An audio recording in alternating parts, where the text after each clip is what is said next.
Admiral Tae Sunho stood on the bridge of the Horizon Dawn and looked at the stars through the wide glass windows. He was 63 years old, and he had waited his whole life for this moment. Humanity's first fleet had traveled beyond their own star system. They were explorers now, not just dreamers. The fleet had 12 ships. They were not the biggest ships ever built, but they were strong and fast. Each one carried weapons, supplies, and crew members who had volunteered to leave Earth behind. They wanted to see what was out there in the dark space between stars. "Admiral, we are picking up something strange," said Lieutenant Commander Una Park. She was young, only 32, but she was the best tactical officer in the fleet. Her fingers moved quickly across her control screen. "It sounds like a distress signal." Tae Sunho walked over to her station. "Can you translate it?" "The computer is working on it now." Una frowned at her screen. "It is not any language we know, but the pattern is clear. Someone is asking for help." The Admiral thought for a moment. They were supposed to explore and map new star systems. They were not supposed to get involved in alien problems. But he could not ignore someone calling for help. "Find the source," he said. "We will take a look." The fleet changed course and traveled for 6 more hours. When they arrived at the Valen star system, they found something terrible. A beautiful green planet hung in space below them. It had blue oceans and white clouds, just like Earth. But dozens of ships were flying above it, and they were firing weapons at the surface. Bright flashes of light appeared where the weapons hit. Cities were burning down there. "Who are they?" Tae Sunho asked quietly. Una Park studied the attacking ships. They were big and ugly, built for war. Their hulls were dark red like dried blood. "Unknown, Admiral, but they are well armed. I count 42 vessels." Captain Han Daeho's voice came through the communication system. He commanded the destroyer Unyielding, one of the strongest ships in the fleet. "Admiral, I am scanning the planet's surface. There are life signs down there. Millions of them. And the attacking ships are targeting population centers. They are killing civilians." Tae Sunho closed his eyes for a moment. He thought about his orders. He thought about the safety of his crew. Then he thought about all those people dying on the planet below. "Open a channel to the attacking fleet," he said. Una looked surprised, but did as he asked. "Channel open, Admiral." "Attention, unknown vessels," Tae Sunho said in a calm, clear voice. "This is Admiral Tae Sunho of the United Earth Fleet. You will stop your attack immediately and withdraw from this system." There was silence for a long moment. Then a harsh, growling voice answered, "Who are you to give orders to the Krodan hegemony? We do not know your species. You have 12 small ships. We have 42. Leave now, or die with these weak creatures." On the main screen, an image appeared. The speaker was a tall reptilian being with dark scales and yellow eyes. He showed his sharp teeth in what might have been a smile. "I am Commander Vorn," the creature said. "The Mirasi people belong to us now. Their planet belongs to us. This sector of space belongs to us. You are nothing." Tae Sunho looked at the burning cities on the planet below. He looked at his officers, who waited for his decision. He looked at the image of Commander Vorn, who was so sure of his power. "The Mirasi people do not belong to anyone," the Admiral said. "And you are wrong about one thing, Commander. We are not nothing. We are human." He cut the communication and turned to his crew. "All ships, battle stations. We are going to fight." Una Park's eyes went wide. "Admiral, they have more than 3 times our numbers."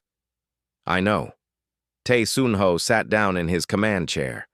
"But those people down there have no one else. If we leave, they all die.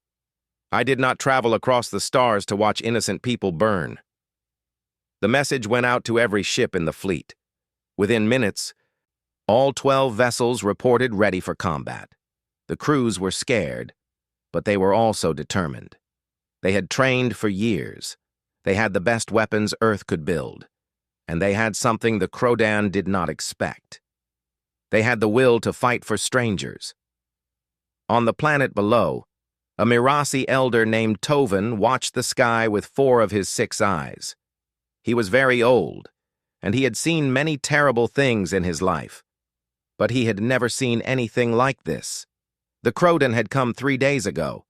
They came with demands for surrender, for slaves, for resources. When the Mirasi refused, the Krodan started killing. The Mirasi had no weapons, no warships. They were farmers and artists and builders. They did not know how to fight. Tovan had sent a distress signal into space, but he did not really believe anyone would answer. No one ever stood against the Krodan. They were too powerful, too cruel.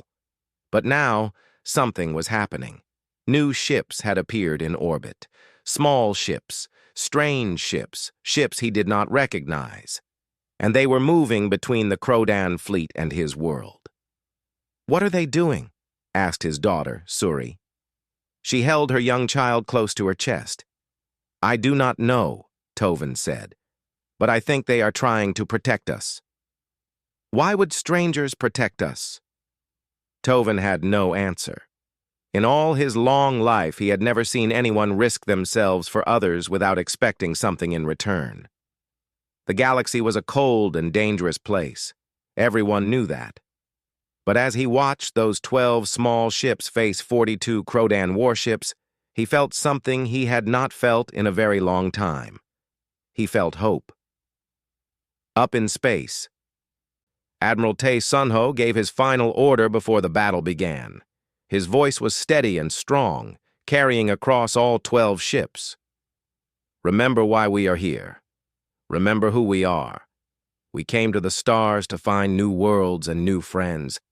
Today we found both. Those people down there need us, so we are going to help them.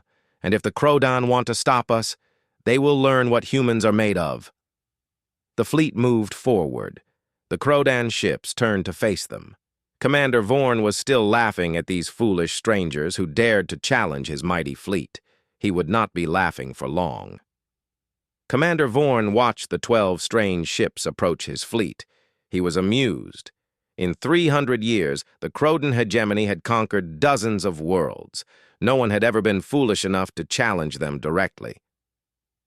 These unknown creatures clearly did not understand how the galaxy worked. "Target the lead ship," Vorn ordered. "One volley should be enough to destroy it. Then the others will run." His weapons officer aimed the plasma cannons. The Krodan flagship, Dominance, had enough firepower to melt a small moon. One tiny vessel would be nothing. But before the Krodan could fire, something hit their ship. The whole vessel shook. Alarms started screaming.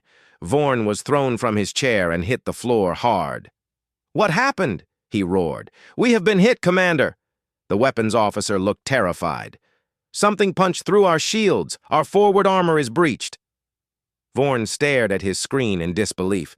The humans had fired first, and their weapon had gone through Krodan shields like they were not even there.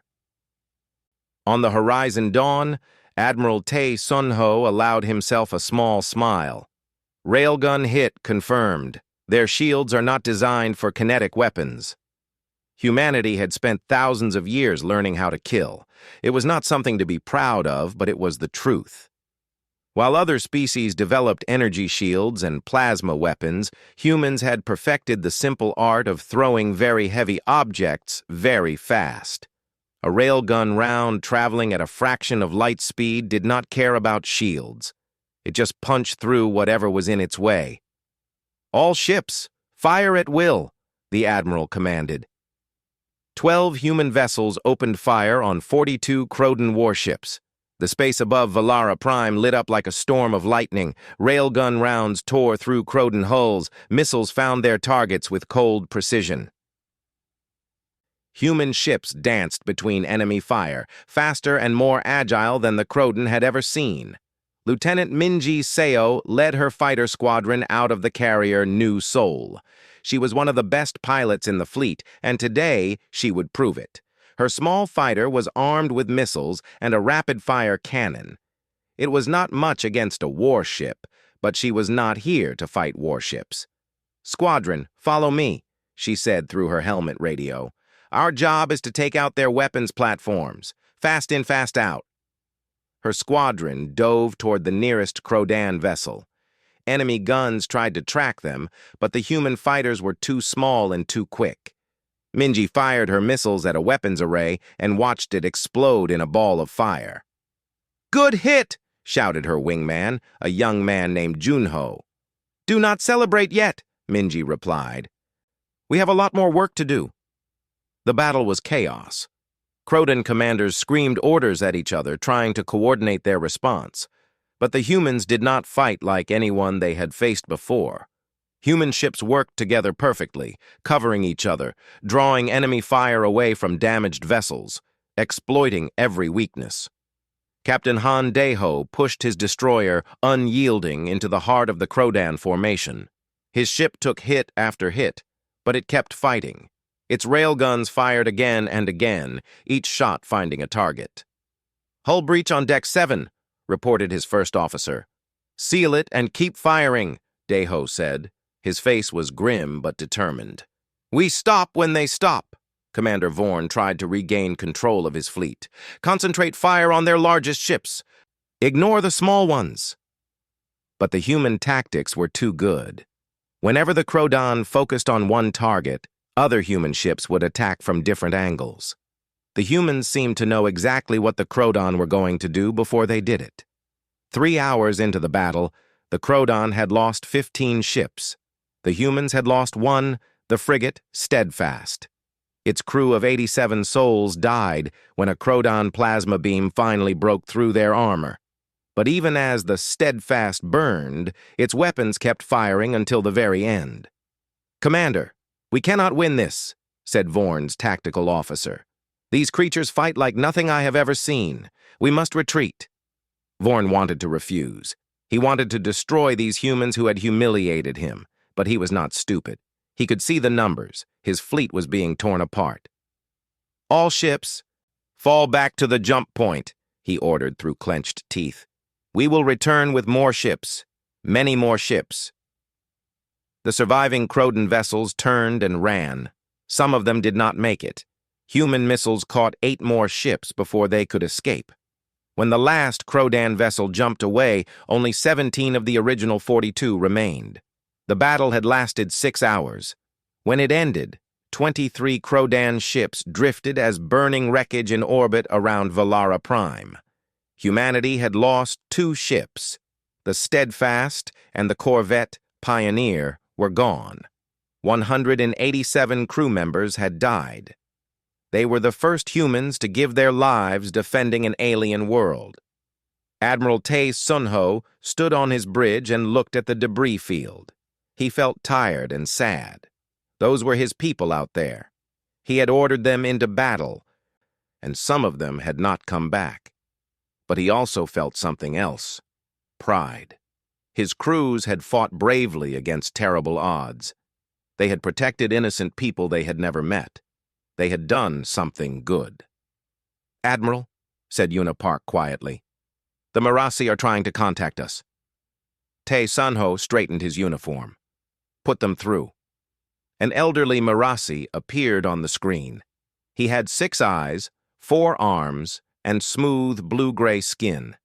Tears were flowing from all of his eyes. "I am Tovan, elder of the Marasi people," he said. "I do not have words to thank you. We were going to die. All of us. You saved us." "I am Admiral Tae Sunho. We are humans, from a world called Earth." The Admiral paused. "I am sorry we could not save everyone. The Krodan killed many of your people before we arrived." "But you came," Tovan said. "No one has ever come to help us before. No one has ever stood against the Krodan. Why did you do this?" Tae Sunho thought about the question. "Because it was the right thing to do. Because you needed help, and we could give it. That is what we believe humans should do." On the planet below, Mirasi people came out of their hiding places. They looked up at the sky and saw human ships circling their world. ships that had fought and bled to protect them, ships crewed by strange beings who asked for nothing in return. The Marasi did not have a word for what the humans had done, so they used an old word from their ancient stories, a word for divine protectors who came from the stars to save the innocent. They called the humans shield-bearers. Admiral Tae Sunho sent one final message before the fleet began to tend to its wounded ships. It was a message to the Krodan hegemony, broadcast on all frequencies. This is Admiral Tae Sunho of the United Earth Fleet. The Marasi people are under our protection now. Their world is off limits. If you return, we will not just defeat you, we will destroy you. This is our only warning. The message echoed across the stars, and for the first time in 300 years, the masters of the Krodan hegemony felt something they had almost forgotten. They felt fear. News traveled fast in the galaxy. Within days, everyone knew what had happened at HFY. 12 small ships from an unknown species had defeated 42 Krodan warships. The mighty Krodan hegemony, feared for 3 centuries, had been beaten and humiliated. Some species did not believe it at first. The Krodan were too powerful. No one could stand against them. But the evidence was clear. Recordings of the battle spread from world to world. Everyone could see the human ships tearing through the Krodan fleet. The Krodan were very angry. They sent messages to their allies and enemies alike, warning them to stay away from these humans. They claimed they had won the battle and that the recordings were fake. But no one believed them. Everyone could see the truth. Ambassador Hana Yoon arrived at HFY 2 months after the battle. She was one of Earth's best diplomats, known for her patience and wisdom.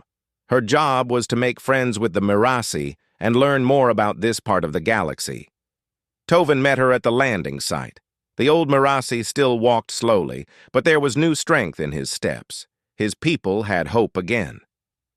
"Welcome to HFY, Ambassador," he said. "You honor us with your presence." Hana bowed respectfully. "The honor is mine, Elder Tovin. I hope we can become good friends." Over the next few weeks, Hana learned everything she could about the Marasi and their neighbors. What she learned troubled her deeply. The Krodan hegemony controlled dozens of star systems. They took whatever they wanted from weaker species. They killed anyone who resisted. They had been doing this for 300 years, and no one had ever stopped them. But the Krodan were not the only danger. Many other predator species roamed the galaxy, hunting and enslaving peaceful civilizations. The Marasi were just one of many victims. "We are artists and farmers," Tovin explained sadly. "We do not know how to fight. None of the peaceful species do. When the predators come, we can only run or die." "What about asking others for help?" Hana asked. "Who would help us? The strong take from the weak. That is how the galaxy works. At least that is how it worked until you came." Then the other species started arriving. First came the Threll, an insectoid people with hard shells and many legs. Their ambassador was named Vikri, and she fell to her knees before Hana Yoon. "Please," Vikri begged, "the Krodan have taken 3 of our colony worlds. Our people are slaves in their minds. We have no weapons, no ships that can fight. You are the only ones who have ever defeated them. Please help us." Then came the Lunari, beings who lived in water and could breathe air only for short periods. Their representative, a female named Coral, spoke through a translation device. "The Krodan poison our oceans to force us to work for them. Millions of our children have died. We heard what you did for the Marasi. We beg you to do the same for us." Then came the Kashari, beautiful bird-like creatures with bright feathers and sad eyes. Their leader, an old male named Feather, brought recordings of Krodan atrocities. Hana had to stop watching after the first few minutes. The cruelty was too much.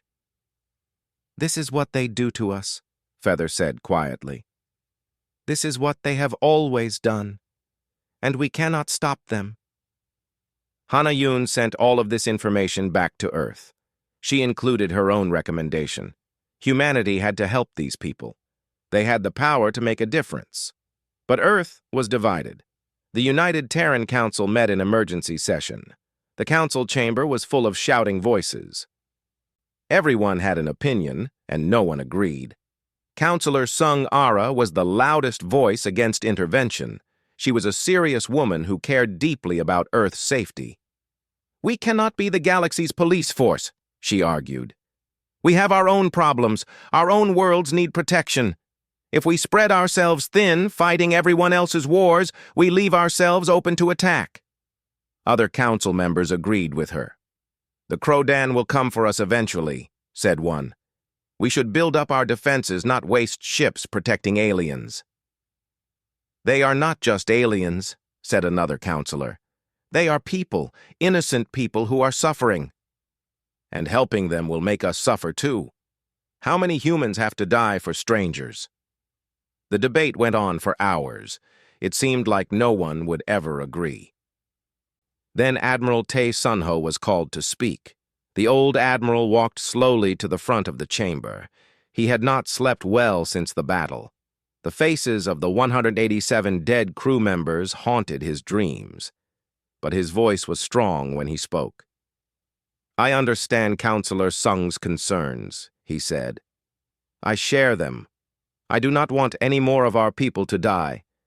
I saw what war looks like, and it is terrible." He paused and looked around the room. "But I also saw something else at HFY. I saw what happens when good people do nothing. Millions of Mirasi were going to die that day, not because they did anything wrong, just because they were weak and the Krodan were strong." He pulled out a small device and played a recording. It showed Tovin, the Mirasi elder, speaking to his people after the battle. "The shield-bearers came for us," Tovin said in the recording. "They did not know us. They had nothing to gain. But they came anyway. They taught us that we are not alone, that somewhere in the cold darkness of space, there are beings who believe that the strong should protect the weak." Admiral Tae turned off the recording. "We have power. We have the capacity to help. Those 187 people who died at HFY knew what they were fighting for. They believed in something bigger than themselves. If we turn away now, what were their deaths for? What are we, if not this?" The chamber was silent. Finally, Counselor Sung Ara spoke again. Her voice was quieter now. "You are asking us to change who we are, to become protectors for the whole galaxy." "No," said Admiral Tae. "I am asking us to be who we have always been. Humans have always protected the innocent. We have always stood up to bullies. This is just on a bigger scale." The vote was close, but it passed. Humanity would build a guardian fleet. They would protect not just the Mirasi, but all the peaceful species who asked for help. When the news reached HFY, the Mirasi celebrated for 3 days. When it reached the Threll homeworld, workers in Krodan mines whispered it to each other like a prayer. When it reached the Lunari oceans, parents told their children that help was coming, and when it reached the Krodan hegemony, Commander Vorn threw his drink against the wall in rage. "They are fools," he snarled to his advisors. "They think they can challenge us? They won one battle against unprepared ships. We will show them what real Krodan power looks like." He began sending messages to other predator species. The humans thought they could protect everyone? Fine. Let them try to protect themselves against the combined might of 5 empires. The storm was gathering, and humanity was right in the middle of it. 10 years passed after the Battle of HFY. In that time, humanity changed the galaxy in ways no one had expected. The Guardian fleet grew from 12 ships to over 200. Shipyards on Earth and Mars worked day and night, building cruisers, destroyers, carriers, and frigates. Young men and women from every country volunteered to serve. They wanted to be part of something important. They wanted to be shield bearers. Commander Jiwoo Kang stood on the observation deck of Guardian Station 7, watching the stars spin slowly past. The station orbited SciFiPrime, the homeworld of the insectoid Threll people. Below him, millions of Threll lived their lives without fear for the first time in generations. A young Threll officer named Chick approached him. Chick had 4 arms and eyes like black pearls. She had learned to speak human languages in just 3 years. "Commander, the children are asking for you again," Chick said. Her voice clicked softly, a sign of happiness. Jiwoo smiled. "Tell them I will visit the biodome this afternoon." It had become a tradition.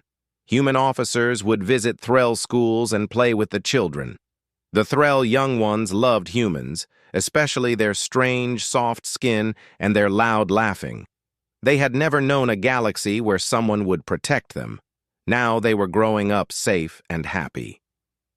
Far across the stars, Captain Seoknari commanded the convoy escort ship, Morning Light. Her job was to protect supply ships traveling through Lunari space. The Krodan no longer attacked openly, but pirates and raiders still tried to steal food and medicine meant for freed colonies. Today, 3 pirate ships had appeared near the convoy. They thought easy pickings awaited them. They were wrong. "All weapons, target the lead pirate vessel," Nari ordered calmly. She was 35 years old, a former merchant captain who had joined the Guardian fleet when her own cargo ship was attacked by raiders years ago. The Morning Light was not a big ship, but it had teeth. Its railguns fired once, twice, 3 times. The lead pirate ship broke apart. The other 2 turned and ran. "Convoy secure," Nari reported. "No damage to supply ships." On the lead supply ship, a Lunari captain watched the Morning Light chase away the pirates. He had been a slave in Krodan mines once. A human rescue team had freed him 5 years ago. Now he captained his own ship, carrying food to Lunari colonies that the Krodan had once starved. He said a quiet prayer of thanks for the humans who had given him his life back. Not everyone was happy about what humanity was doing. The Krodan hegemony had not forgotten their defeat at Valara Prime. Commander Vorn had risen to become High Commander of all Krodan forces. He spent every day planning revenge, but the Krodan alone were not strong enough anymore. The humans had freed too many of their slave worlds. Their economy was suffering. They needed allies. Vorn reached out to other predator empires. The Skalvan, brutal reptiles who ate their defeated enemies. The Morkai, tall, thin beings who believed all other species existed to serve them. The Drexi, who conquered worlds just to burn them. And the Vorath, mysterious creatures who spoke only through violence. 5 empires agreed to work together. They had one goal: destroy humanity. Intelligence officer Hyun Bora discovered their plan. Bora was 50 years old, a quiet woman who had spent her whole career listening to secrets. She ran the Guardian Fleet's intelligence network from a small office on Earth's moon. Thousands of agents across the galaxy reported to her.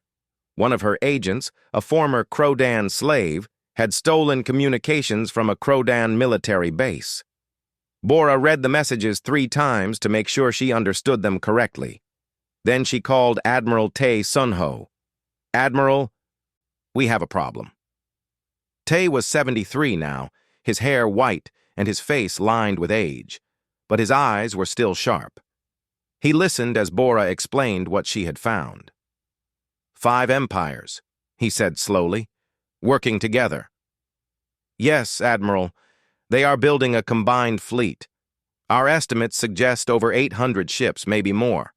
Their target is Earth." Tae Sunho closed his eyes. 800 ships. The Guardian fleet had just over 300. Even with all their skill and technology, those numbers were very bad. "How long do we have?" he asked. 6 months? Maybe less? They are gathering at a secret location. When they are ready, they will come straight for Earth. They believe that if they destroy our homeworld, the Guardian fleet will fall apart. Will it? Bora thought about the question. "I do not know, Admiral. But I do not want to find out.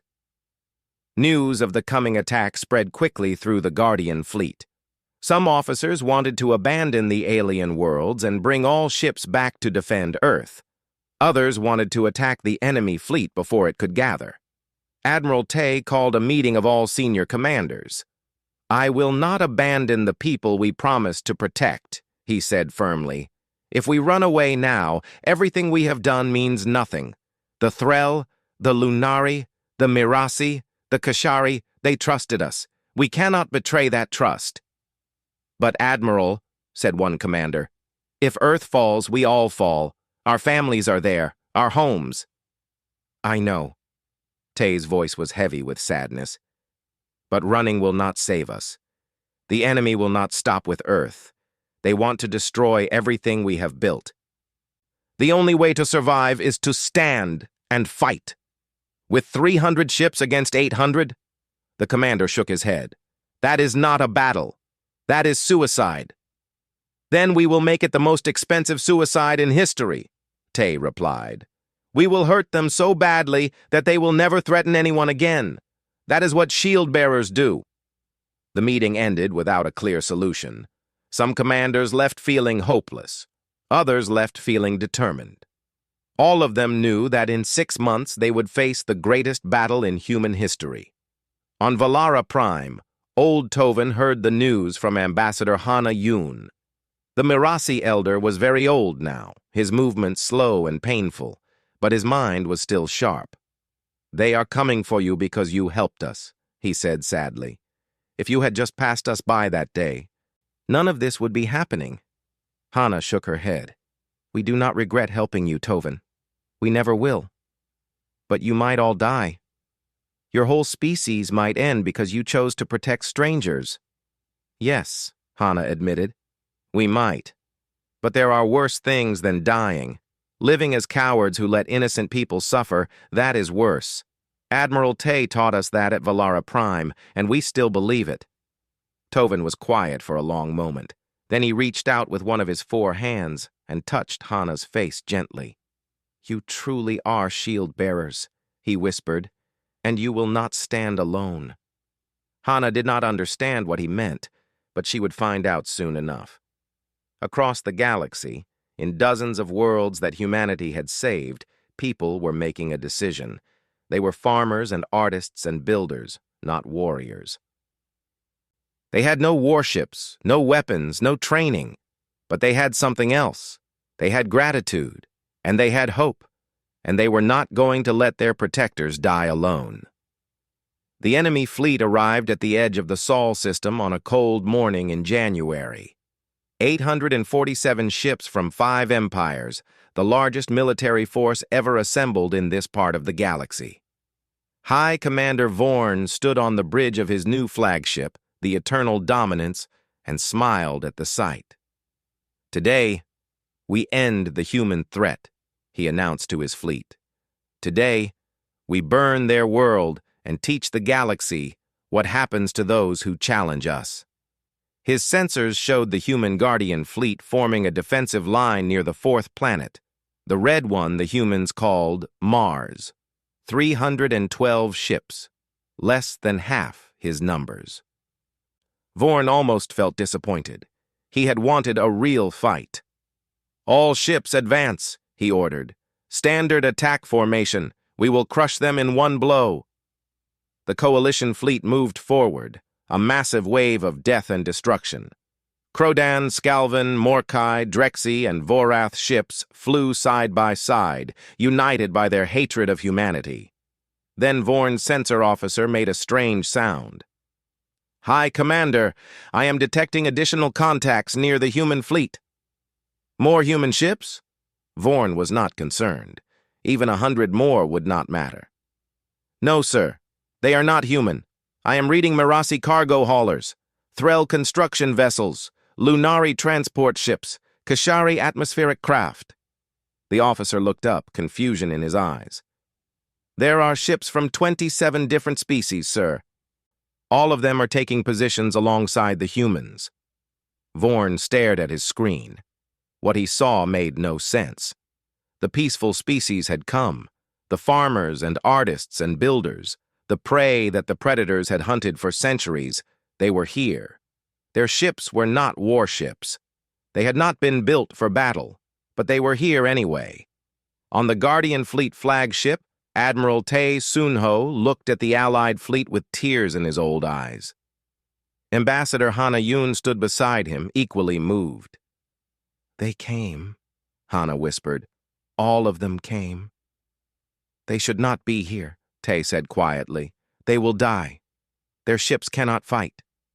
"They know that, Admiral. They came anyway." Tovin's voice came through the communication system.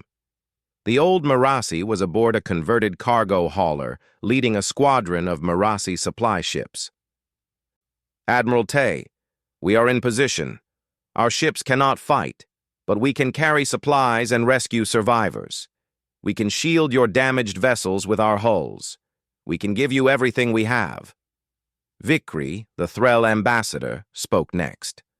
"The Threll have built weapons platforms using human designs. We are not soldiers, but we can operate fixed defenses. We will hold our positions or die trying." Coral of the Lunari added her voice. "Our people have developed new shield technology. We cannot attack, but we can protect. Every human ship in our formation will have double shields." And Old Feather of the Kashari said simply, "Our pilots will fly with your pilots. Where you go, we go. Whatever happens today, you will not face it alone." All across the combined fleet, similar messages came in. Species that had never fought before were ready to fight now. Species that had always been victims were ready to stand with their protectors. They were scared, but they were determined. Admiral Tae Soon-ho composed himself and addressed the combined fleet. His voice carried across ships from 28 species, including humanity. "They came to break us, to teach the galaxy that hope is foolish, that kindness is weakness. Today we teach them otherwise. Today we show them that the strong can protect the weak, that free people will fight for each other, that we are all guardians now." The Battle of Seoul began. Lieutenant Minji Seo, now a squadron commander at 43 years old, led her fighters into the heart of the enemy formation. Beside her flew Threll pilots in converted mining craft and Kashari aviators in atmospheric ships that had never been meant for space combat. They flew together, protected each other, died together. Captain Han Daiho, commander of the destroyer Unbreaking, the second ship to carry that proud name, pushed his vessel through a wall of enemy fire. Lunari shield ships surrounded him, their new technology absorbing shots that would have destroyed his ship 3 times over. High Commander Vorn realized too late that he had made a terrible mistake. He had expected to fight 300 human ships. Instead, he faced a true alliance. The prey species could not fight like humans, but they could support, supply, shield, and sacrifice. They made the human fleet twice as effective. The battle lasted 3 days. 3 days of fire and death and desperate courage. 3 days of impossible victories and heartbreaking losses. Vorn's flagship was destroyed on the 2nd day. Minji Seo's fighter wing caught it between 2 human battlecruisers and a Threll weapons platform. The High Commander escaped in a pod, but his fleet's coordination was broken. On the 3rd day, the surviving coalition ships tried to retreat. Only 163 of the original 847 made it to hyperspace. The rest were wreckage drifting around the sun. 5 empires had sent their best ships and warriors. 5 empires were broken. Humanity lost 91 ships. 46 Allied vessels were destroyed alongside them. The names of every fallen crew member, human and alien alike, were recorded. They would never be forgotten. When the last enemy ship fled, a great cheer went up across the combined fleet. Beings who had never met before embraced each other. Humans and Mirasi, Threll and Kashari, Lunari and all the others. They had fought together and won together. Admiral Tae Soon-ho sat down heavily in his command chair. He was exhausted, but he was smiling. "We did it," he said softly. We actually did it. 1 year later, Ambassador Hana Yun stood before the First Galactic Assembly.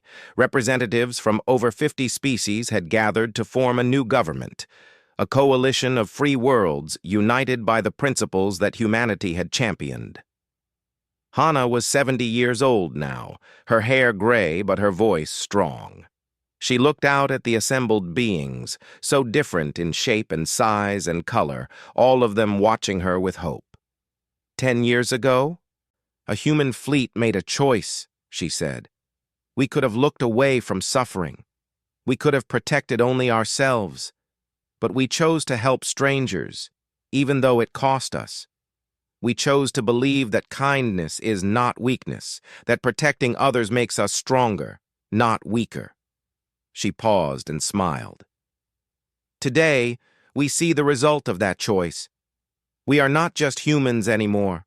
We are not just Mirasi or Threll or Lunari or any single species. We are guardians, all of us, together.